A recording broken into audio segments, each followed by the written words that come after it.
muito bem, boa noite a todos. Aqui fala o professor Flávio Tartucci, é uma grande honra poder falar para todos vocês da Escola Paulista de Direito, do Grupo SEB. Nós estamos aí na semana da pós-graduação, visando aí os nossos cursos futuros. Para aqueles que não conhecem a IPD, eu sou um dos professores fundadores da escola e temos aí, desde o ano de 2003, os nossos cursos de Direito Civil e Processo Civil, Direito Contratual e Família e Sucessões. Direito Civil e Processo Civil, eu coordeno com a professora Gisela Dronaca e com a professora Fernanda Tartucci.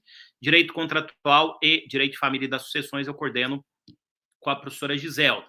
Temos também o nosso programa de mestrado, eu tenho a honra de ser o coordenador desde o ano de 2020, e temos duas pós-graduações que são online, né? Esses cursos que eu citei são presenciais, né? Estamos fazendo híbrido aí por conta da pandemia ainda, pretendemos voltar presencial ano que vem, e temos também os nossos cursos online, 100% online, Direito Civil, Doutrina e Jurisprudência, e o inovador, Advocacia e Consultoria em Direito Privado, e esses cursos eu coordeno com a professora Giselda. Eu digo que o último é inovador, porque ele é online, mas também temos todos os meses encontros ao vivo, né, as chamadas Masterclass, comigo e com outros professores do curso.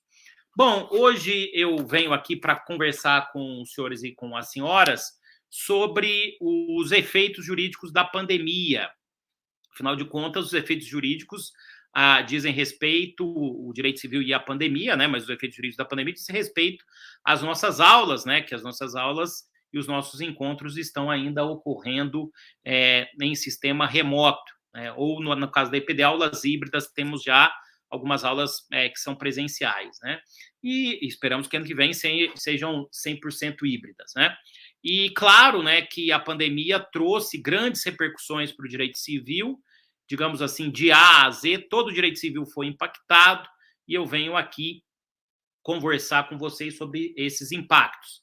Espero e acredito, na verdade, que em breve nós vamos mudar o título dessa palestra, será Direito Civil e Pós-Pandemia, mas infelizmente ainda utilizamos Direito Civil e Pandemia porque a pandemia de Covid-19 não está totalmente controlada, estamos em vias de controle, mas, claro, temos que avançar na vacinação como outros países já fizeram e estão em um momento melhor. Estamos também em um momento melhor, é claro, né?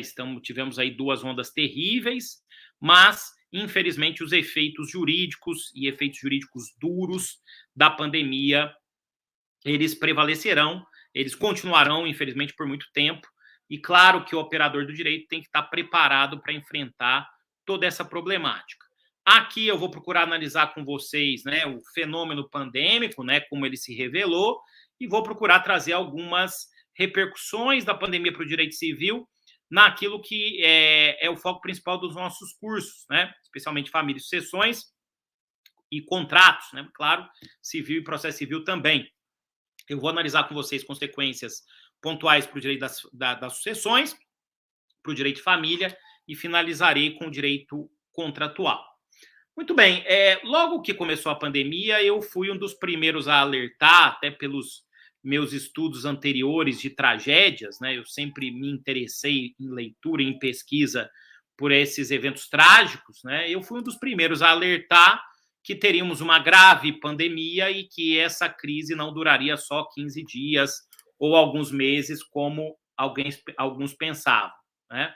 Eu disse que, infelizmente, a pandemia ia durar alguns anos, e, repito, os efeitos jurídicos durarão alguns duros anos ainda, né? Então, isso eu disse nas minhas lives lá no começo da crise, né? E a gente já começou a debater os efeitos jurídicos da pandemia, né? O que já nos atingia naquele momento. E me foi muito marcante, eu até contribuí e acreditei muito nessas expressões, né? Foi muito marcante um texto do professor Zé Fernando Simão, né? Professor da USP, foi nosso professor aqui na IPD, aliás, é professor da pós-graduação de Direito Civil, Doutrina e Jurisprudência, um texto do professor Simão em que ele publica no site do IBDFAM falando das 3 realidades, né? A realidade A, a realidade B e a realidade C. A realidade A é a realidade da Bela Época, né, que ele chama de Belle Époque, que era uma realidade de, digamos assim, de muitos excessos, de muita abundância, né? Digamos assim, uma época em que nós éramos felizes e não sabíamos, até uma expressão da professora Giselda, né? Éramos felizes. Naquele momento, né, fazendo aqui algumas incursões sobre o tema da nossa exposição de hoje, né? A prisão civil do devedor de alimentos era em regime fechado, né? Tínhamos grandes avanços em matéria de guarda compartilhada também, né? E os testamentos e as escrituras públicas eram feitas todas presencialmente, assim como as aulas, os congressos jurídicos, os eventos jurídicos eram todos presenciais. O contrato vivia uma realidade de liberdade econômica, tinha acabado de surgir a Lei da Liberdade Econômica, a Lei 13.874 de 2019, em que se pregava uma menor intervenção nos contratos, né? Intervenção mínima, valorização da autonomia privada, da força obrigatória da convenção, entre outros argumentos. Então, essa era a realidade A, né? A gente imaginava que as pandemias, até uma frase do grande filósofo Edgar Morin, francês, né? Que a pandemia ou as pandemias tinham sido relegadas para a Idade Média. Citando aí o próprio texto do professor Simão, né? O Harari, no livro Sapiens, que está aqui atrás de mim, né? Então, acho que está aqui nesse canto, aliás, o Sapiens e o Homo Deus estão ali. O Harari, do final do Sapiens, ele diz que nós, né, a humanidade, nós vencemos a fome, a peste e a guerra. E daí ele faz a passagem do Sapiens para o Homo Deus. Não vencemos, infelizmente, né? Voltamos a ter a peste, voltamos a ter uma pandemia trágica, e também a fome, né, e o direito civil tem um papel relevantíssimo para tentar resolver os problemas, como eu vou falar ao final para vocês, né? Quero aproveitar e cumprimentar todos que estão aqui nos assistindo, né? A Ana Raquel, a Ingrid, a Érica, o Lucas, a Daniela, o Pedro Bragato, me orientando o mestrado. Saudar a todos os nossos alunos que estão aqui e aqueles que estão para conhecer aqui a nossa faculdade. Então, senhoras e senhores, essa era a realidade A. Veio a decretação do estado de emergência, né, e ainda estamos em estado de emergência no Brasil por conta da pandemia, e essa realidade A termina começando aí a realidade B, que é a realidade da pandemia. As pessoas não usam esse termo, mas é a realidade da peste, citando aí o Camus, né, o Camus, no seu livro famoso A Peste, que, aliás, eu li quando da primeira onda da pandemia. Nós vivemos tempos de peste, tempos de pandemia gravíssima, com mais de 600 mortes no Brasil, milhões de pessoas faleceram no mundo, e muitos países com dificuldade, né? O leste europeu, por exemplo, está vivendo nesse momento, e é isso mesmo, em outubro de 2021, o pior momento da pandemia, né? Até por conta de uma vacinação muito baixa, um ceticismo a respeito das vacinas, né? Então, a pandemia não acabou e nós não sabemos quando termina a realidade B, que é a realidade da pandemia, e começa a realidade C, que é a realidade do pós-pandemia. Eu acredito que ano que vem, no Brasil, a gente já comece a debater a realidade da pós-pandemia, e aí temos outros desafios do ponto de direito civil, né, do direito privado, porque a pandemia deixa aí graves crises, né, problema de abastecimento, problemas energéticos que atingem até os países mais ricos, né, problemas de logística e o problema da fome, que é gravíssimo, como eu já apontei para vocês. Mas nessa realidade B, muitas coisas mudaram. As escrituras públicas, os testamentos, os inventários, eles podem ser feitos à distância. Tivemos aí uma regulamentação administrativa do CNJ, o provimento 100 do CNJ, que propicia a realização das escrituras públicas de compra e venda, doação, testamento, e os inventários também, né, os divórcios e os inventários também, feitos de forma remota. Eu mesmo fiz uma escritura e a funcionalidade é total, né? Até curioso, eu falo isso para os meus alunos, especialmente do mestrado, né? Esse provimento do CNJ veio em maio de 2020 e foi um grande avanço, né? Se fosse em outra época, uma norma do CNJ tratando de requisitos de validade de escritura pública, por óbvio que isso ia gerar muita polêmica e provavelmente uma ADIM quanto a isso, né? Mas como nós vivemos um momento imperioso de necessidade de adaptações, não há insurgência a respeito desse problema, pelo menos que eu conheça, né? A minha turma, por exemplo, dos civilistas, que poderia insurgir se fosse em outra época, não se insurgiu contra essa norma administrativa. Então, as escrituras são feitas digitalmente, as assembleias das associações, das sociedades, das cooperativas e também as assembleias condominiais têm sido feitas digitalmente, né, têm sido feitas à distância. Acabou de sair a norma de facilitação de abertura de empresas no Brasil, que prevê que também as associações, é o novo artigo 58A do Código Civil, podem fazer as suas assembleias virtuais. Além disso, tivemos aí um incremento, uma explosão dos divórcios no Brasil, incrementos de debates relacionados também à guarda de filhos, eu vou chegar até lá, e o contrato, que é um dos principais baluartes do direito civil, ele necessita de intervenção. Em todos os momentos da história da humanidade, de todas as pandemias, e aliás as pessoas esquecem que a humanidade, pensam que são o centro do mundo, do universo e da história, e se esquecem que nós já passamos por outras pandemias, né? E o estudo histórico para entender o fenômeno basta passar pela leitura dos livros. Eu mesmo já sabia, já falava em sala de aula, que nós teríamos uma segunda onda muito pior do que a primeira, né? E escrevi sobre isso, né? Se vocês pegarem, eu vou citar daqui a pouco um texto meu, né? Testamentos de Pandemia, que foi escrito no momento em que havia muito êxtase, porque se imaginava sem a vacina que a pandemia tinha sido superada. Eu dizia, não, ainda vem aí a segunda onda, que é pior do que a primeira, né? Aliás, eu conto sempre a história, eu me preparei, eu até montei aí um lugar para fugir da cidade grande, os alunos de São Paulo, né? No final da primeira onda para a segunda, porque eu já sabia que haveria a segunda, né? Basta ler os livros de história. E os desafios vão se repetir. Os desafios nunca, na história da humanidade, ela foi igual ela era antes de um evento traumático como uma pandemia. Por que nós vamos voltar a ter uma sociedade igual a gente tinha antes? Eu não uso a expressão novo normal, porque a gente não vai voltar a ter aquele mundo que a gente tinha antes. Eu acho que alguns de vocês já perceberam isso pelos múltiplos problemas que estão surgindo, né? A Europa está com problema de energia, né? A Europa, a Reino Unido está com problema de desabastecimento, né? E aqui também teremos problemas assim. As pessoas acho que ainda insistem, e o Edgar Morin fala isso no seu livro sobre a pandemia, né? Insistem em buscar uma utopia de tentar voltar lá à realidade A, que não volta mais.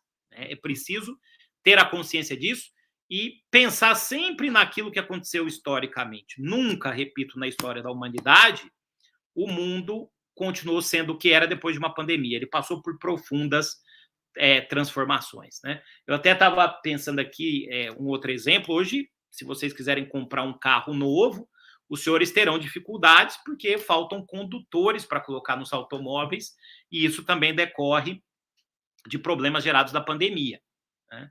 E é curioso também que basta ler os livros de história, né?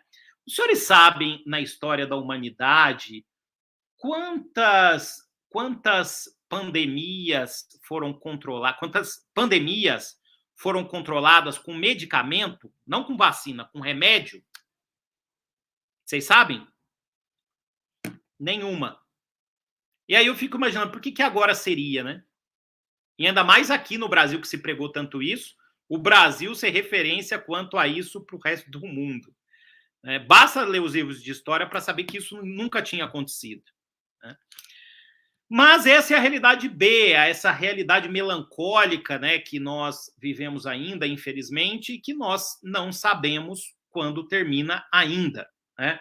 Para depois começar a realidade C, que, repito, é a realidade do pós-pandemia. Muito bem. Depois dessa minha rápida incursão, eu gostaria de mostrar aqui os problemas que tivemos em ramos específicos do direito civil, e eu começo com o ramo do direito civil que, para mim, foi o mais impactado de todos, que é o direito das sucessões. Né? O direito das sucessões foi impactado, entre outras coisas, porque no Brasil nunca se pensava muito na morte, o planejamento sucessório ainda era muito tímido, o brasileiro não fazia testamento, né? Até porque não queria tratar da morte. Infelizmente, a morte bateu na nossa porta. Né? Um vírus terrível que poderia te matar, pode te matar em curto espaço de tempo, né? Pode te entubar em 14 dias, até menos do que isso, dependendo da sua condição, e que é totalmente incontrolável. Não há possibilidade de controle de um vírus como esse invisível, que você pega pelo ar, por aerossol, ou você pega por gotícula. Né? No começo, aliás, a gente pensava até que pegava por superfície, o nosso estresse era maior ainda, né? Pode pegar, mas todos nós já tivemos contato com esse vírus, então a possibilidade de pegar por superfície é muito menor. Né? Então, nessa realidade, já estamos vacinados também, né? Nessa realidade, houve uma explosão do número de testamentos no Brasil. Né? E eu vou mostrar aqui para vocês justamente esse meu texto, né? Que, em certo sentido, ele tem um tom até um pouco profético, pedindo aí para a nossa técnica compartilhar, que esse meu texto que está no Migalhas, se puder colocar na tela cheia, fica melhor para a leitura, que se chama Testamentos e Pandemia, pode me tirar e colocar na tela cheia se for possível, né? E nesse texto eu começo dizendo o seguinte, que apesar do otimismo de alguns, obrigado, né? No sentido de estarmos já vivendo uma fase de pós-pandemia, olha, isso aqui foi em 25 de novembro de 2020, tá? Tenho sustentado em vários ambientes que estamos muito longe de superar a crise multifatorial que ora enfrentamos. Estamos, na verdade, em meio à pandemia de Covid-19, com várias dúvidas e incertezas sobre curvas da doença. E repito, pessoal, eu escrevi esse texto, eu falo aqui em novembro de 2020, né, eu falo da segunda onda e, na verdade, eu já sabia quando escrevi esse texto que haveria uma segunda onda pior do que a primeira. Né? E aqui eu digo que, além disso, houve uma explosão do número de testamentos no Brasil. Isso levando-se em conta só a primeira onda. Né? Um estudo feito pela Central Notarial de Serviços Eletrônicos do Colégio Notarial do Brasil, que é um estudo de setembro de 2020, mostra um aumento de 134% na elaboração de testamentos no Brasil. Né? Comparando-se aí a abril e julho de 2020, confrontando-se aí com 2019, né? Então vejam, senhores, que no Amazonas, que foi um dos cernes principais da pandemia, houve um aumento de 100%, foi um dos focos principais da pandemia, né? Um dos epicentros, um aumento de 1000%, Ceará 933%, Roraima 400%, né? Pode voltar para a tela cheia, por favor, aqui, e realmente um aumento muito grande no número de testamentos no Brasil, por conta do receio da morte. Né? Quem trabalha, eu gosto sempre de dizer, né? Eu também resido em um dos locais que foi o epicentro da pandemia, que é a cidade de São Paulo. Né? Hoje as coisas melhoraram porque nós temos 91% da população vacinada com 2 doses na cidade de São Paulo. Né? E mesmo assim temos aí, pelo menos nos hospitais municipais, 215 pessoas ainda em UTIs. Aliás, vi antes de voltar aqui para a palestra e falar para vocês. Então, a minha realidade foi a realidade pandêmica. Né? A cidade de São Paulo sofreu muito e ainda sofre com a pandemia, né, por conta de vários fatores, né, uma densidade populacional muito grande, a maneira com que se dá o transporte das pessoas, né, então, e o comércio, os serviços. Então, a gente sofreu muito e sofre ainda. Pode ser que, na sua realidade, não tenha passado por tantas dificuldades assim. Né? Semana passada eu me encontrei com um amigo lá da minha cidade natal de Paços, era outra realidade. Né? E parece que a pandemia não teve, é claro, o mesmo impacto. Mas estou falando aqui da minha realidade e compartilhando a minha realidade.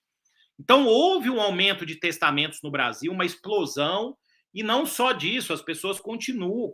as pessoas se preocuparam muito com a questão do falecimento, planejamento familiar e sucessório. E eu vou dizer para vocês que em março, abril desse ano de 2021, eu chegava a atender 5, 6 famílias por semana. Famílias inteiras, né?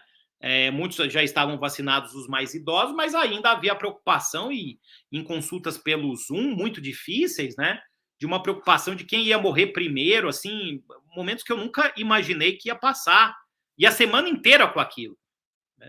O pessoal brinca que eu fiquei um pouco traumatizado com a pandemia, mas também não era por menos, né? Aliás, todos nós temos o direito, realmente, de ficar traumatizados com tudo isso que aconteceu. Bom, houve uma explosão do número de testamentos no Brasil, houve uma diminuição grande do índice de expectativa de vida. Na primeira onda, já uma estimativa de 2 a 3 anos a menos, de 76 para 74, 72, e ainda não se sabe ainda o impacto da segunda onda. Uma explosão de orfandade, 12 mil crianças em situações de orfandade no Brasil, sem os pais, né, que morreram de Covid, colapsos familiares, empresas que tiveram problemas de administração, porque todos aqueles que podiam administrar a empresa morreram de Covid, ou ficaram com sequelas gravíssimas, né? Ou seja, temos aí um panorama de terra arrasada. Né? E ainda não sabemos o impacto para isso, para o direito das sucessões na realidade C. Né? Eu acredito que temos uma tendência de fortalecimento da sucessão testamentária, de planejamento sucessório, de artifícios de planejamento sucessório, e vou dizer para vocês que, por exemplo, aquela tese que muito se debatia da revisão da legítima, né, aquela cota dos herdeiros necessários, né, aquela cota de 50% dos herdeiros necessários, descendentes ou ascendentes cônjuge, e aí existe um debate do companheiro. Aliás, o meu pós-doutorado na USP é sobre isso, e eu entrei disposto a propor uma revisão da legítima. Hoje não é possível. Né? Nesse panorama, aliás, que nós vivemos hoje, não só no direito das sucessões, nós precisamos ter segurança, certeza e estabilidade, aliás, por muito tempo, para fazer uma reconstrução, né, que eu vou deixar para falar no final da minha exposição. E, ademais, senhoras e senhores, vejam que o nosso sistema prevê a legítima, essa cota dos herdeiros necessários, de forma fixa, em 50%, desde 1907, desde a lei da Feliciano Pena. Então, não seria o caso se fazer uma revisão disso no momento. Né?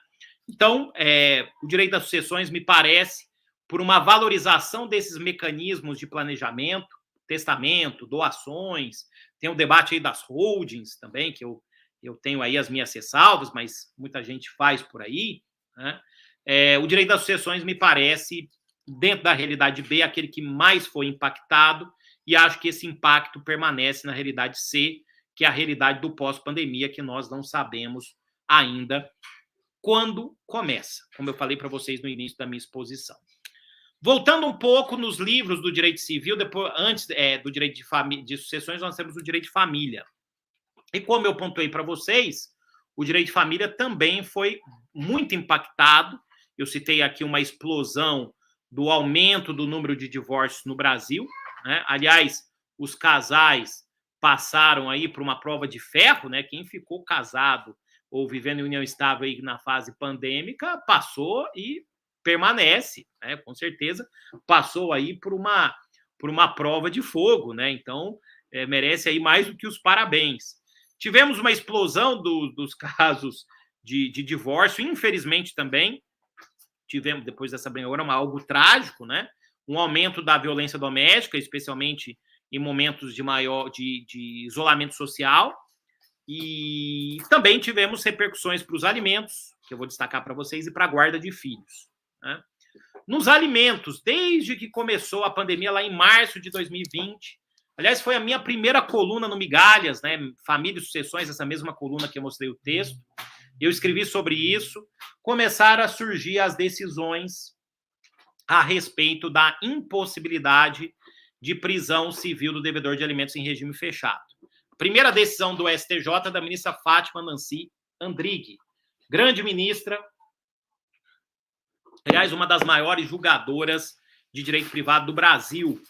e depois eu vou citar outra decisão dela, né? E começaram também a surgir decisões dos tribunais estaduais, e depois veio a Lei 14.010 de 2020, que instituiu o Regime Jurídico Emergencial Transitório em Direito Privado, né? O RJET, o mini Código Civil em matéria de pandemia, do qual eu tive aí a honra de poder fazer algumas sugestões e ter participado sob a liderança, e ele sim foi o grande responsável pela lei, do professor Otávio Luiz Rodrigues Júnior. Essa lei, no artigo 15, ela afasta a possibilidade de prisão do devedor de alimentos em regime fechado até o termo final de abrangência da lei, que foi o dia 30 de outubro de 2020. Né? As pessoas me perguntam, mas vocês civilistas fizeram uma lei transitória com prazo de validade até 30 de outubro de 2020? Quer dizer, vocês foram otimistas? Não. Na verdade, era a lei possível. Naquele momento, a gente só conseguia fazer uma lei transitória. Né? Na verdade, a gente já sabia, já falava, e a gente esperava a segunda onda. Né? Eu falo tanto da história de segunda onda, mas é porque eu e a minha família, a gente se mudou daqui. E a gente se preparou antes disso. Né? Justamente porque eu fiquei esse ano de 2021, entre março e agosto, só depois de vacinada que eu voltei, fiquei fora de São Paulo. E eu me preparei quando acabou a primeira onda, né? Então, nós, na intimidade, nós já sabíamos que haveria segunda onda, mas foi a lei possível. E aí a dúvida que surgiu foi, e como é que ficam as prisões civis dos devedores de alimentos depois de 30 de outubro de 2020? Como é que ficam essas prisões? Né? E aí começaram a surgir decisões estaduais e veio uma decisão muito boa da ministra Nancy de novo. Ela abriu o julgamento e fechou o julgamento dessa questão, dizendo o seguinte: enquanto estiverem ainda no mundo real vigentes os efeitos da pandemia, com a decretação do estado de emergência, não é possível a prisão civil do devedor de alimentos em regime fechado. O credor pode optar entre a prisão domiciliar ou diferir no tempo a prisão em regime fechado quando acabar a pandemia. Ponto de interrogação. Lá na realidade C. E aí ela diz também nesse julgamento outra coisa importante, que aliás foi acelerada com a pandemia. É possível a utilização das medidas coercitivas, indutivas e mandamentais do artigo 139, inciso 4 do Código de Processo Civil. Apreensão de passaporte do devedor de alimentos, o que voltou a ter efetividade porque as pessoas estão querendo voltar a viajar para o exterior de novo, né? Estão podendo, aquelas que podem economicamente viajar para o exterior, né? Então, é possível a apreensão de passaporte, carteira de motorista, cartão de crédito, cartão de débito e até cortar, o que foi muito debatido e assuntado quando da segunda onda, agora, no começo desse ano de 2021, e também na primeira, você cortar a internet do devedor. Né? Cortar a internet, inclusive o Netflix, né? Os viciados aí em redes sociais e Netflix, você cortar o serviço de internet daquele que deve alimentos. Né? Então, houve um incremento, a gente já debatia, né? Pode aplicar isso na ação de alimentos? Então, olha, se pode prender, por que não pode utilizar essas medidas? Mas muita gente era contra, né?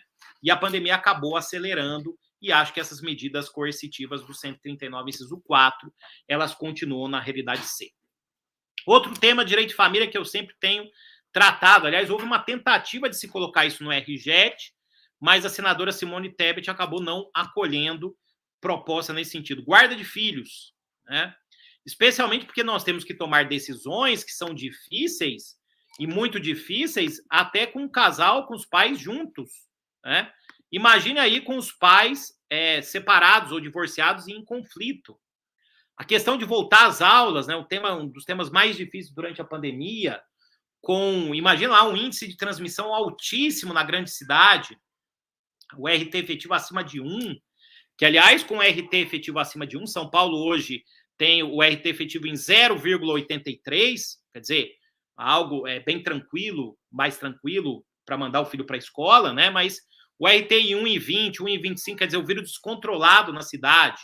O casal separado, divorciado.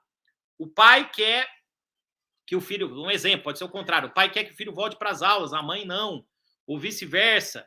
Essa questão é judicializada. Como fica essa questão? Né? Como é que o juiz decide essa questão? E esse foi um desafio, né?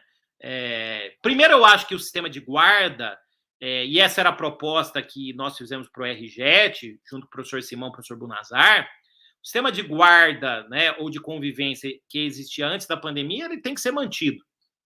Quer dizer, igual os contratos, né? Pacta sunt servanda. Se ocorrer uma alteração de circunstâncias, aí, eventualmente, você pode rever. E eu estou dizendo isso para vocês porque, pelo que está acontecendo em outros países, nós podemos ter a possibilidade de voltar a ter surtos de Covid. Né? Não só de Covid-19, mas Covid-22, 23. Nós temos que estar preparados para isso. Né? E, eventualmente, a gente tem que ter já a tese pronta pela experiência que nós vivemos. Né? Eu acho curioso porque as pessoas querem, desde o começo, colocar prazo de validade para o fim da pandemia. Mas nós já tivemos aí na história da humanidade pandemias que duraram 15, 20, 30 anos. Depois vocês podem pesquisar, por exemplo, sobre a praga de Justiniano ou febre de Justiniano, que durou acho que 15 ou 20 anos. Né? E o direito tem que estar preparado. Aliás, o direito civil ele foi cunhado e forjado com esses desastres que aconteceram na história da humanidade. E, mais uma vez, ele está sendo colocado à prova. Aliás, foi colocado à prova. Então, para mim, em tempos de pandemia, de isolamento social, de surto, em que você não pode ter aí circulação de pessoas, eu entendo que o sistema de guarda tem que ser mantido, né? Salvo uma prova de uma condição especial do filho ou daquele que exerce a guarda, uma pessoa idosa que tem um problema de saúde, e desde que o pedido não seja discriminatório. Vocês devem se lembrar, no começo da pandemia, que tinha muita gente pedindo guarda unilateral ou reversão de guarda, porque o outro genitor era profissional da área de saúde. Vejam só, né? Que completo absurdo. Né? E depois isso se inverteu, porque os profissionais da área de saúde foram os primeiros a ser vacinados. Né? Então, esse tipo de tese, que, aliás, representa uma dupla punição, ou até tripla punição profissional da área da saúde, é inadmissível. Né? Essa história de falar de grupo de risco, isso é nefasto e é terrível e tem que ser combatido. Mas vejam, né, que dificuldades que nós tivemos, e esse tema da guarda de filhos, na minha opinião, justamente porque faltou uma norma no RJET, na Lei 14.010 de 2020, é um dos temas mais judicializados com a pandemia quando se fala de direito civil. Como também, senhoras e senhores, nós tivemos uma explosão das ações que dizem respeito à revisão de contratos. Né? Uma grande explosão e ainda isso vem acontecendo. Eu trabalho, sobretudo, com pareceres jurídicos, trabalho com arbitragem, e eu vou dizer para vocês, praticamente todos os casos que eu tenho visto hoje, praticamente todos eles, têm algum efeito jurídico decorrente da pandemia. Talvez por isso eu fale tanto de pandemia. Talvez a minha realidade é uma realidade pandêmica, né? A minha realidade prática, né? Como eu falo desde lá, segundo o início da segunda onda, nas minhas palestras. Quem lida com direito privado é impossível ser negacionista. Impossível. Né? Nesse andar da carruagem, acho que ninguém mais é negacionista, né? Só talvez aqueles 25% ou 30% da população que vive manipulado por WhatsApp. Né? Porque nós temos aí 25% a 30% da população que vive em manipulação de rede social, né? Especialmente de WhatsApp. Mas eu queria dizer para você, mandando um abraço aí para o Zeca Calvano, que houve uma explosão dessas ações de revisão contratual. Né?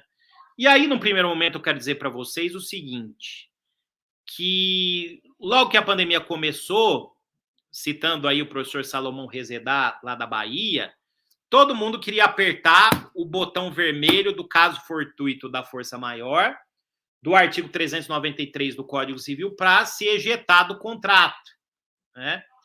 Para não ter responsabilidade. Então, aperto o botão e me ejeto, né, do caso fortuito da força maior e não vou responder. Alego aí que a pandemia é um evento totalmente imprevisível, ou um evento previsível, mas inevitável, e me ejeto do contrato. Né? Bom, logo que isso começou, os civilistas já disseram, né, em lives, em artigos, além desse texto do Salomão Rezedá, que está lá no Migalhas Contratuais, um texto muito bom do Zé Fernando Simão. Aliás, para mim, o Simão é o civilista que melhor entendeu a pandemia, né? Melhor entendeu a pandemia. E o Simão dizendo, esqueçam o caso fortuito e a força maior e se baseie e foque na base do negócio. Né? Não cabe alegar caso fortuito e força maior para extinguir todos os contratos, né? Para eximir de responsabilidade. Porque aí a tragédia se transformaria no caos. Né? Todo mundo alegando que a pandemia é caso fortuito e força maior para não responder, moratória ampla e restrita, e aí a quebradeira que já existe seria ampliada. Então, esse argumento do caso fortuito e força maior só é admitido em casos excepcionalíssimos, excepcionalíssimos. A maioria dos julgados não traz o foco na extinção, mas traz o foco na revisão dos contratos. Na revisão, por fato imprevisível, somada à onerosidade excessiva, que é a revisão pela teoria da imprevisão, que foi adotada pelo Código Civil, né? Artigos 317, 478, 479, 480, e a revisão dos contratos de consumo, que dispensam a imprevisibilidade, basta a onerosidade excessiva. Aliás, o RJET, no artigo 6º, né, diz que você não pode usar a revisão do contrato ou caso fortuito ou força maior da pandemia com efeitos retroativos, né, para evitar demandas oportunistas, que são muito comuns. Eu vou dar aqui alguns exemplos para vocês. Né? E também o artigo 7º, né, do RJET, descarta lá alguns eventos, né, a alta do dólar, variação cambial, né, inflação, como motivos para rever o contrato pela teoria da imprevisão do Código Civil, mas traz a ressalva de que a revisão do CDC não tem outro sistema, né, então dispensa a imprevisibilidade. Então acaba dispensando.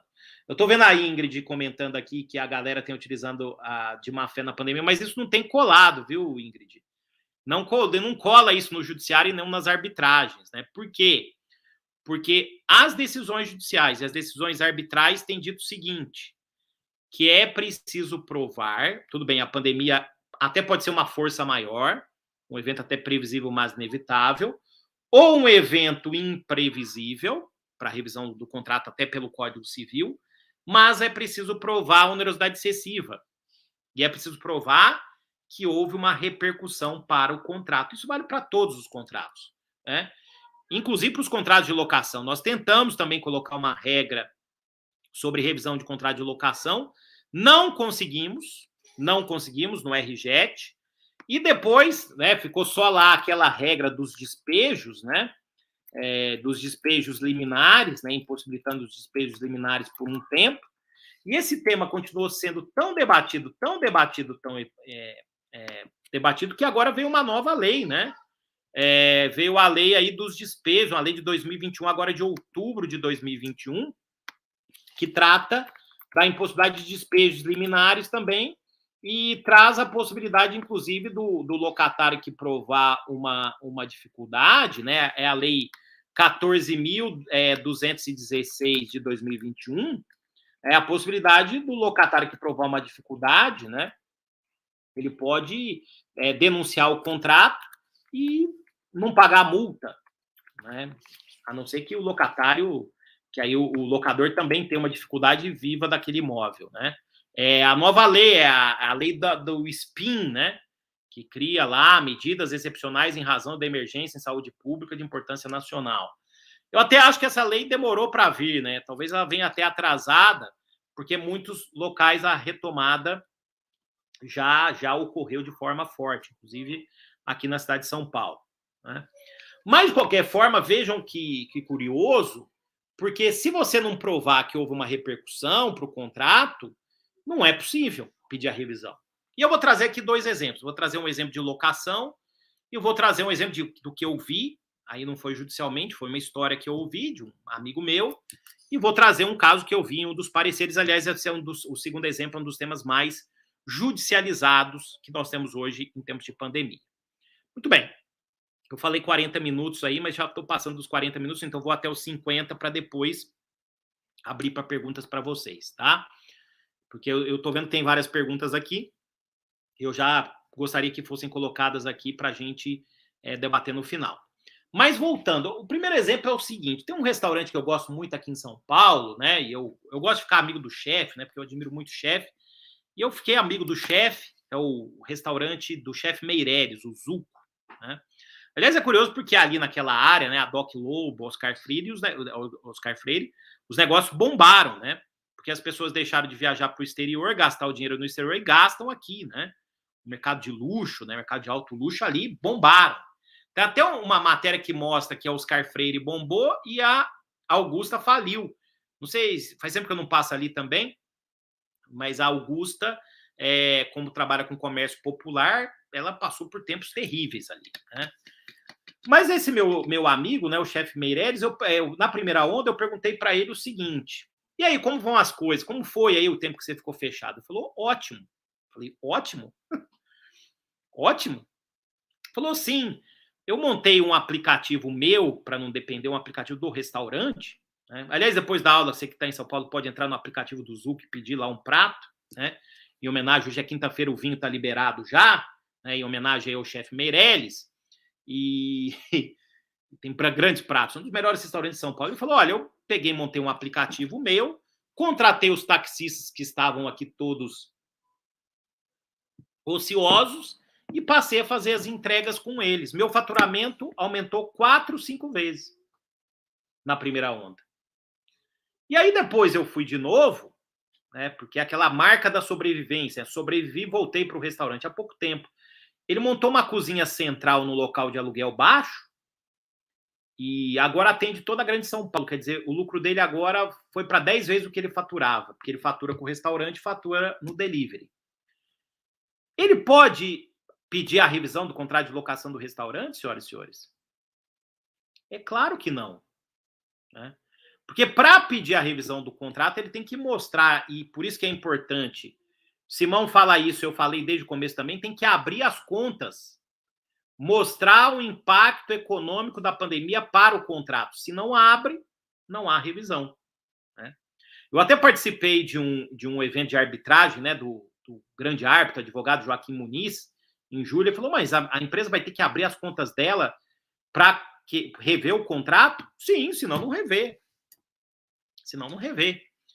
Outro exemplo que eu vi, contrato de energia, aliás, um parecer, eu atuo nessa área, né, para empresa de energia, construtora pedindo revisão de contrato de compra de energia. Aliás, os senhores se preparem, porque essa é uma área que, de forma inevitável, eu sei que está chovendo muito, talvez a crise não seja agora, nós teremos iminência de crise, porque isso está acontecendo no mundo inteiro. E teremos também uma explosão de negócios, até chamam isso de. Como é que eles chamam isso? De campo, eu acho que é campo de. Até falo campo de plantação, mas não é plantação. Esses campos que são inaugurados hoje, é uma explosão disso, né? São campos de produção de energia solar. Esse é um negócio do presente e do futuro, né? Quem souber trabalhar com isso, vai explodir. Estou vendo aqui a Cíntia Raquel comentando no mercado imobiliário. Explodiu, Cíntia. As construtoras estão faturando muito. Fazenda solar, Rafaela está dizendo. Faturando muito, Cíntia. Por quê? Porque vários fundos, né? Houve uma ociosidade, muito dinheiro parado, muitos fundos investindo em valores imobiliários, inclusive fundos externos, né? E esse caso que eu vi de arbitragem foi provado que a construtora se deu bem depois do início da pandemia, por incrível que pareça, né? Eu estou vendo, Cíntia, você falando ramo imobiliário, vai tentar comprar um imóvel nesses condomínios perto da cidade de São Paulo, o valor triplicou, 300%. Então, dependendo do ramo imobiliário, houve uma explosão, né? Nós saímos daquela fase do perde-perde do início da pandemia, a gente já tem perde-ganha e ganha-ganha. Então, é necessário provar, primeiro, aquele julgado de alimentos da ministra Nancy. A pandemia já teve várias fases diferentes, né? A gente tem que analisar de acordo com a fase, e a adesão é para alimentos, mas vale também para contratos. e verificar o impacto que a pandemia gerou para os contratos. Se não houve perda, não há que se rever contrato. Né? Claro que nós temos vários argumentos e teses pandêmicas para rever ou para conservar, mas num tempo em crise como esse, essa crise terrível, a gente tem que fazer o máximo para preservar vidas, preservar negócios, preservar contratos, preservar empregos e preservar empresas. Né? Você já deve ter percebido, quem está em São Paulo, muita coisa fechou, mas muita coisa abriu de novo. Né? O que diferencia o ser humano dos outros seres? Né? Tem naquele livro Humanidade, né? Que eu até parei no meio porque eu sou um pessimista nato, né? Eu achei muito otimista aquele livro, mas tem uma passagem muito interessante daquele livro Humanidade que mostra, né, que foi tido como livro da pandemia, né? Para a gente ter uma visão holística e otimista do mundo, né? Que o ser humano é diferente dos primatas símios, não pela inteligência ou pelo QI, mas pela possibilidade de adaptação, por aquilo que se chama resiliência. Né? E eu confesso que nesse ponto, eu fui até imaturo, fui até inocente, achei que o mundo ia acabar, mas não. O ser humano, ele se adapta muito rapidamente e está se adaptando. Né? Tem algumas coisas que são teimosia, né? Eu gosto de chamar isso de efeito self-service. Para mim, quando veio a pandemia, o self-service vai acabar, o rodízio vai acabar. Aliás, talvez acabe por outra razão, econômica, né? Mas eu achava que ia acabar porque é antigênico, há um alto índice de contaminação, não só de Covid, mas de outros vírus também. Hoje a gente é muito mais preocupado com a saúde do que era, muito mais, né? De forma absurda. Meu filho estuda num colégio que tinha lá quase metade dos alunos, só agora que ele foi conhecer, porque ficou obrigatório voltar para aula presencial. Né? Meninada está aí guardada desde que começou a pandemia, desde o começo do ano, pelo menos. Né? E gera desperdício. Né? E, assim, isso começou na década de 90. Né? Eu pensei que iam banir isso. Não baniram, né? Inclusive por razão econômica. Do jeito que a coisa está ficando, o alimento está ficando cada vez mais caro, talvez seja banido por uma outra razão. Eu fico pensando nos bares e restaurantes, né? Vem a pandemia e depois vem o aumento dos custos, né? Talvez vão sobrar poucos aí. Né? Agora, veja a resiliência. Diminui os restaurantes de atendimento presencial, mas explodem os deliveries e explodem os mercados de take and eat. Esse é um fenômeno da Europa que sempre existiu, né? Tipo, o negócio explodiu, né? Esses mercadinhos que você pega a comida e sai comendo na rua, né? Até porque você comer em local fechado é mais arriscado você comer na rua em local aberto. Então, a questão da resiliência, a humanidade vai se adaptando, vai se ajustando, vai repetindo condutas e, claro, né, a gente vai... O que você está rindo aqui? GGCM, não sei o que é isso. E vão repetindo as suas condutas e algumas coisas novas acabam acontecendo. Eu estava até comentando com um amigo meu um dia desses, que essa história aí das explosões imobiliárias, né, casas maiores, as pessoas que querem sair da grande cidade e ir para cidades próximas, isso aí é romano. Em todas as pandemias romanas, as pessoas que tinham condição faziam isso. O famoso, isso até influenciou até o arcadismo, né? O fugere urbem. Lembra disso? Fugere urbem e viver em áurea mediocritas, né? Fugir da cidade e viver numa áurea medíocre do campo. Tá alguém aqui que viveu grande parte desse ano. Né? Ó, o pessoal elogiando aqui, do Zuco aqui, tá fazendo um jabá aqui, mas Júnior quem é? Eu tô falando do chefe Meirelles, meu amigo é o chefe Meirelles. Você chama ele de Júnior, é o Meirelles? É meu amigo, chefe Meirelles. Mas o Zuco é um caso de sucesso, viu? As vinícolas são casos de sucesso no Brasil também, porque as pessoas deixaram de comprar e viajar para fora. As lojas de vinho, né, depois das paletas mexicanas e das lojas de iogurte, as pessoas passaram a beber mais, também houve um grande incremento no negócio. Isso não é para dizer que a pandemia foi boa, não. Pelo contrário, não foi. Mas é só para dar alguns exemplos para vocês que não cabe só dizer que cabe por si só a revisão do contrato. Né? Alguém perguntou do IGPM, e um dos casos arbitrais que eu trata disso, Eu estava evitando de falar, mas as partes acordaram, já até proferi sentença parcial quanto a isso, então não tem mais problema de falar sobre essa questão. Né? Aliás, essa minha arbitragem é toda Covid.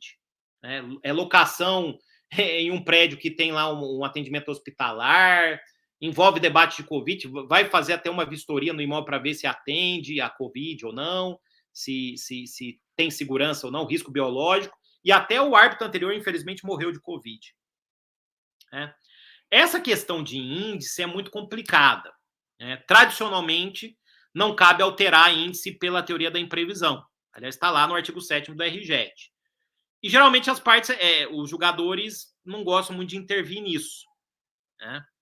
Não gostam de intervir. Até porque, tudo bem, vão fazer um acordo, vão trocar o IGPM pelo IPCA. Você tem bola de cristal, aí ano que vem explode o IPCA.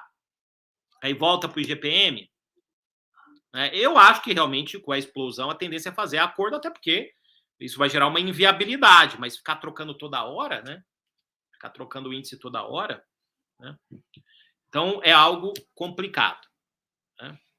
Bom, senhores, então vejam como a pandemia, eu citei aqui alguns exemplos, ela nos trouxe uma série de consequências, eu citei só algumas, e são consequências que vão ficar durante muito tempo, porque nós teremos e já estamos tendo crises econômicas e de produção que decorrem da pandemia e de adaptações que a resiliência humana acaba trazendo. Né? Então, é importante, fundamental, que todos vocês, alunos aqui da IPD, da pós-graduação, do mestrado, da graduação, entendam o fenômeno. Né? Eu virei praticamente um psicopata em consumo de material sobre pandemia, né? Lendo material de outros países, né? Eu falo um pouco de alemão, então lendo texto em alemão, texto em inglês, texto em espanhol, texto em italiano, né? Inclusive pelas redes que eu sigo.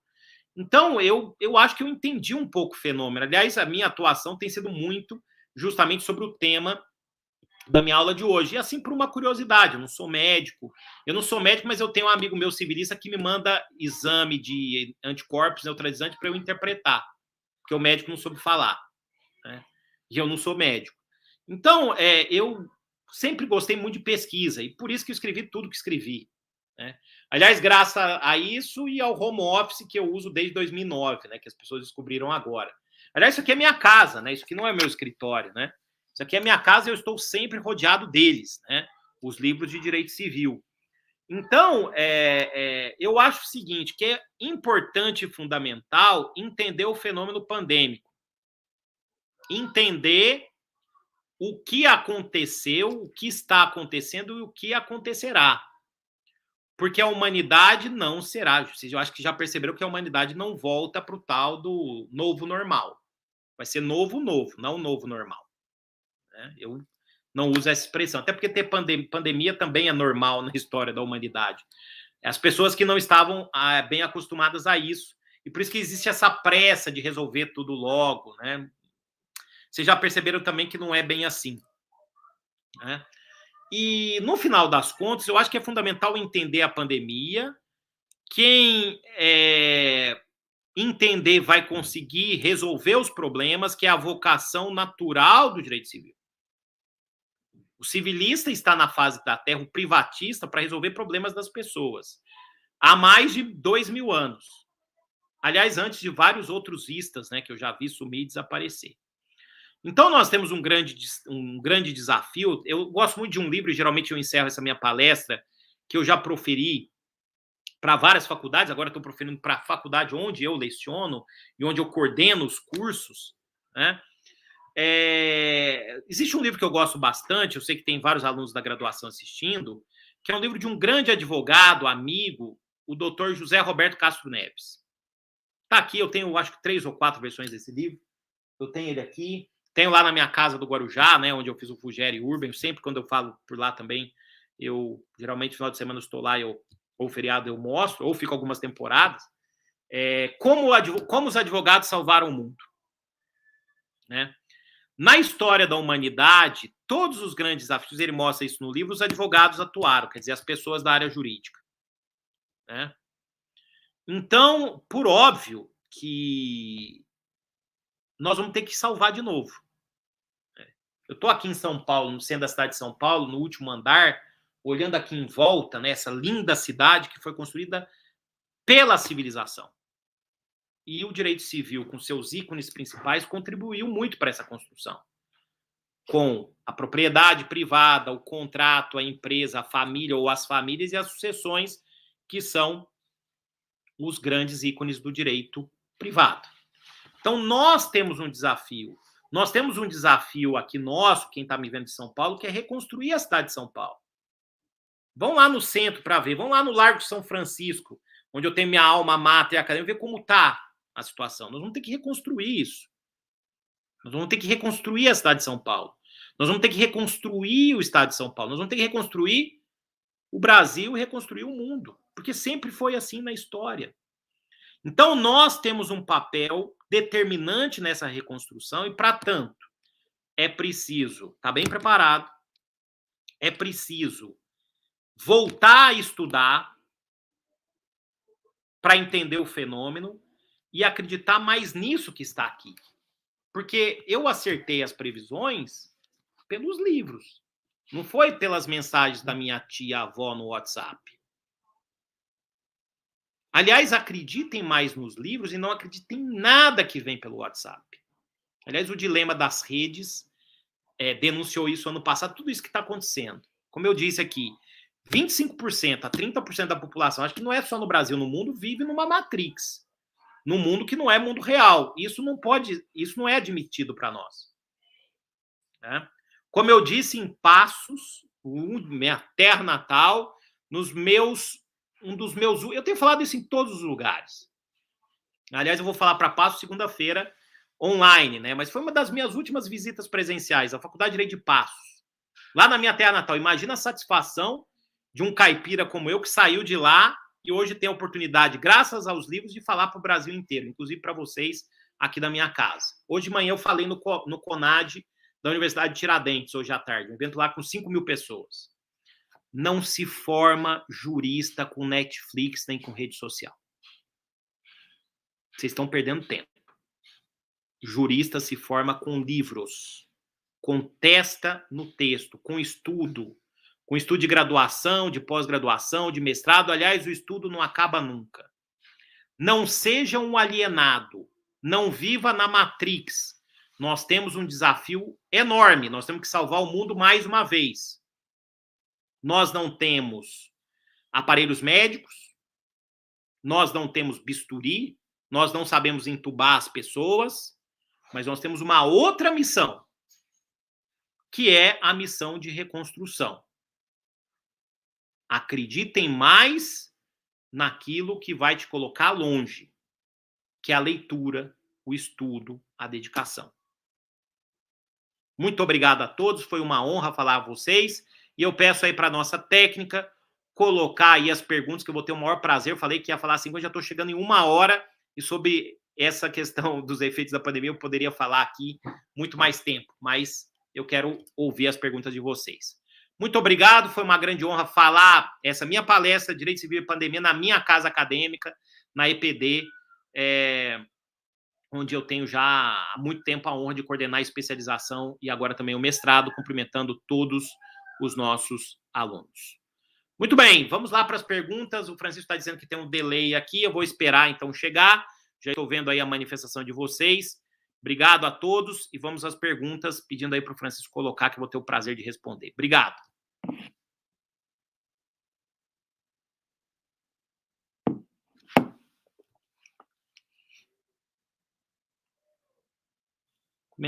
Cumprimentando aqui a Rebeca, que é nossa aluna do mestrado.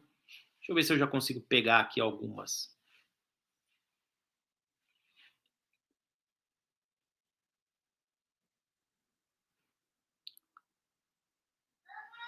Os contratos de aluguel e saúde tiveram um aumento significativo nas demandas de revisão dos contratos. Sim, sem dúvida. Eu vou pegar as anteriores, Francisco, pega as que chegarem agora, tá? Sem dúvida alguma, são 2 desafios. Revisão do contrato de saúde também, tá? Gabriela, tenho 2 perguntas por conta da pandemia. O senhor acredita que tem se relacionado de forma mais integrada à grade familiar? Não entendi a pergunta. E dados apontam que a pandemia levou o número de divórcios e agressões. Você acha que isso pode ter afetado? Sim, sim, as pessoas estão emocionalmente afetadas, né? Inclusive eu, viu, Gabriela, como eu tive Covid e tive estresse pós-traumático, eu fui procurar ajuda psicanalítica, né? E aí o meu psicanalista para mim, eu fui procurar o melhor, e eu falo muito sobre efeitos da pandemia com ele, que é o Dr. Jacó Pinheiro Goldberg. E ele diz que realmente as pessoas estão muito afetadas, né? E mais, né, que eles achavam, os psicanalistas, que haveria uma grande euforia, e não há euforia, né? As pessoas ainda estão com síndrome da cabana. Né? Tem um livro muito bom, aliás, que eu vou recomendar, se a senhora quiser ler, do filho do Jacó, que é do Leonardo Goldberg, que também é doutor em psicologia, O Sujeito na Era Digital. É dele e do Cláudio Akimoto, muito bom, da editora Almedina. Ensaio sobre psicanálise, pandemia e história. Livraço, tá? Muito bom. Fábio Castilho, os contratos de locação sofreram bastante, muitas empresas estão preferindo as arbitragens com meio de disputa, sim, né? O problema é o custo, né, da arbitragem. Ana Raquel, nossa aluna do mestrado, gostaria de saber como ficaram os contratos de seguro e a cobertura da pandemia. Bom, entra no risco atorial, Ana, mas elas têm que cobrir. Então, por exemplo, a empresa quer manter a pessoa que está entubada só por um tempo na UTI.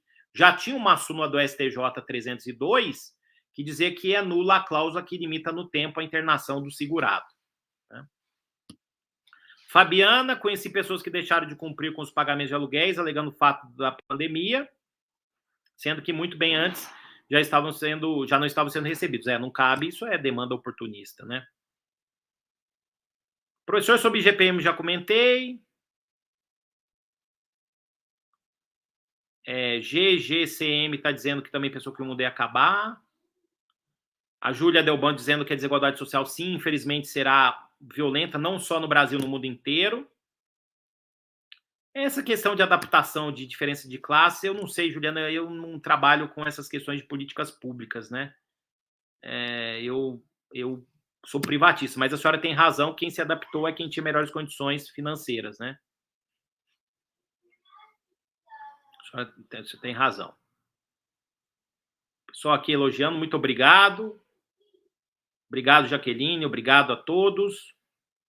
Obrigado. Bom, essa palestra já estava treinada, né? Faltava falar aqui. Não tem mais perguntas? Professora aqui, Fernanda, obrigado. Muita gente participou, hein? Muito legal. Vou pedir depois para subir, inclusive, essa aula para o meu YouTube. Pessoal, dúvidas? Deixa eu ver se chegou mais alguma. Yuri, me indaguei muito sobre a questão do caso força maior, mas acredito que seja de cunho subjetivo. Cada caso é diferente. Essa foi a solução, né? Mas isso acabou, Yuri, gerando uma judicialização muito grande, né? E um aumento de arbitragens, né? O Yuri depois mandou, como o senhor bem disse, tem que abrir as contas, assim como houve pessoas que conseguiram contornar a pandemia. Isso também. Por isso que é o caso concreto, né? Rodrigo Pazin, professor, boa noite. A pandemia também gerou, acredito, muitos questionamentos sobre as condutas médicas. Ixi, Maria. Rodrigo, esse tema é difícil, hein? O que o senhor pode falar sobre direito na área da saúde? O que muda? Meu Deus do céu. Eu não sei que eu vou falar, o senhor vai gostar. Eu tenho evitado falar sobre isso, eu tenho uma visão, até porque eu tenho um livro grande, né? De quase acho que tem mais de 2.000 páginas, um livro sobre responsabilidade civil. Um livro muito grande sobre esse tema. Eu acho que os médicos vão responder por uma série de coisas, não só médicos, né? Plano de saúde, hospital, médico, entidade de classe. Esse pessoal que insistiu no tal de tratamento, que eu nem chamo precoce, tratamento ineficiente, né? Esse pessoal vai responder. Eu tenho evitado falar sobre isso, assim, eu não tenho certeza disso, é uma percepção que eu tenho, viu, Rodrigo? Eu acho que haverá uma responsabilidade civil imputada nesse caso. Eu acho que foi porque eu falei do medicamento, né? Então, eu tenho evitado, mas eu desconfio. Lembra que se falava tanto de responsabilidade de vacina, só que o mundo nunca tinha vacinado tanto, bilhões. No Brasil, como foi a segunda? 100 milhões tomaram as 2 doses. E a gente não tem aí ainda nada de efeito de vacina de grande expressão. O que a gente tem visto é expressão de consequências decorrentes de indicação de tratamento ineficiente, né? Então, eu acho, não tenho certeza, mas a gente vai ter uma ampliação tremenda da responsabilidade nesse caso. Eu acho que é o que você pensa também, né, Rodrigo? Pela maneira que o senhor fez a pergunta aqui, eu acho que é o que o senhor pensa também. Esse é um tema difícil, eu ainda não tenho falado, mas eu acho que esse é o tema do pós-pandemia, né?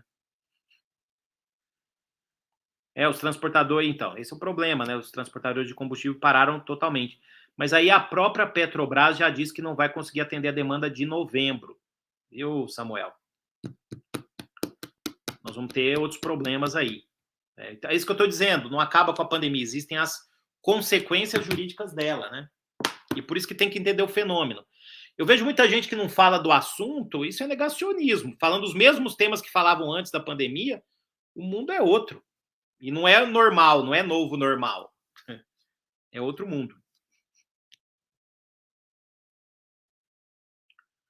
Olha, com o poder do Estado demonstrando da melhor forma lockdown, etc., como o senhor vê a questão da liberdade individual daqui para frente? É uma questão mais política. Agora, Tiago, essa é uma questão política. Do ponto de vista do direito civil, por exemplo, liberdade de pensamento. O direito civil nunca considerou a liberdade de pensamento como direito absoluto. Aliás, em todos os países da common law da nossa matriz, o direito de liberdade de pensamento não é um direito absoluto. Nós, no direito civil, já trabalhamos desde os primórdios do direito civil com a ideia do abuso de direito, né? Aliás, o Código Civil prevê isso no artigo 187. Também comete ato ilícito o titular de um direito que, ao exercê-lo, excede manifestamente os limites impostos pela boa-fé, pelo fim social e econômico ou pelos bons costumes, né? A lição número 1 do direito civil, aliás, vem lá da facultas agendi do direito romano, o meu direito termina onde começa o seu direito. Então, nós já trabalhamos com essa ideia há muito tempo, né? Então, eu não vejo assim essa visão que estão destruindo a liberdade individual. Eu, particularmente, não vejo assim, porque os direitos têm limites. Aliás, o direito civil há muito tempo já trabalha com isso, né?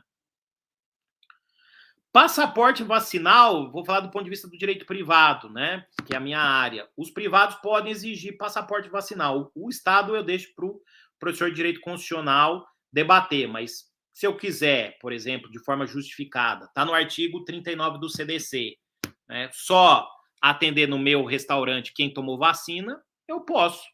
E o Estado não pode fazer nada contra isso. Porque o próprio CDC fala da negação de venda, eu acho que é o 39, inciso 2, a não ser que isso seja justificado. E eu posso justificar, eu só atendo gente vacinada. Estou falando do privado, tá? O público aí é outra história, aí tem que perguntar para o professor de constitucional. Eu sou privatista justamente porque eu fugi do público. E o privatista bom, uma dica para quem é da graduação, ele se dá bem independentemente de quem está no governo. Porque ele corre à margem dessas questões políticas, né? Ele é vítima das questões políticas, porque criam coisas para ele, né, na lei, dependendo da ideologia que está no governo, para resolver, né? Então, eu não, Fernando, você está perguntando aqui espaço público, eu não sou especialista para te responder sobre espaço público. Eu sou civilista, né? Eu não sou publicista. Aí tem que perguntar para o professor de direito público, né? O Rodrigo Pazin está falando aí da atividade médica que haverá muita demanda nessa área. Sim, até porque a máquina do direito vai atuar pesada a respeito disso. Tem que especializar, sem dúvida alguma, né? Nessa temática da área médica, deve se incrementar. E outra coisa, Rodrigo, as pessoas ficaram muito preocupadas com saúde. Basta pensar o seguinte: as pessoas não faziam exame, não ligavam para nada, não se preocupavam tanto, mas com esse risco de morrer muito grande, as pessoas passaram a se preocupar mais. Pelo menos eu e a minha turma é o que aconteceu, né? Foi o que aconteceu. Eu, antes da pandemia, eu fazia check-up a cada 3 anos. Agora, eu faço a cada 4 meses. Então, naturalmente, as pessoas vão se preocupar mais. Ah, obrigado, Fernanda. Você está na EPD, é? Vocês são alunos da graduação, né? Muito obrigado aí pela atenção de vocês. Bom, meus caros, sem mais perguntas, gostei das provocações, foi uma honra. Espero encontrá-los aí presencialmente na EPD ano que vem. Quero agradecer ao Zeca Calvando pelo convite, foi um sucesso, Zeca. Obrigado mesmo. E depois eu vou pedir para subir essa aula lá no meu YouTube, vai ficar aqui também. E a gente se vê aí na EPD. E lembre-se sempre, não se forma jurista por rede social, por Netflix. É por livro, testa no texto. Obrigado, a gente se vê por aí. Até mais.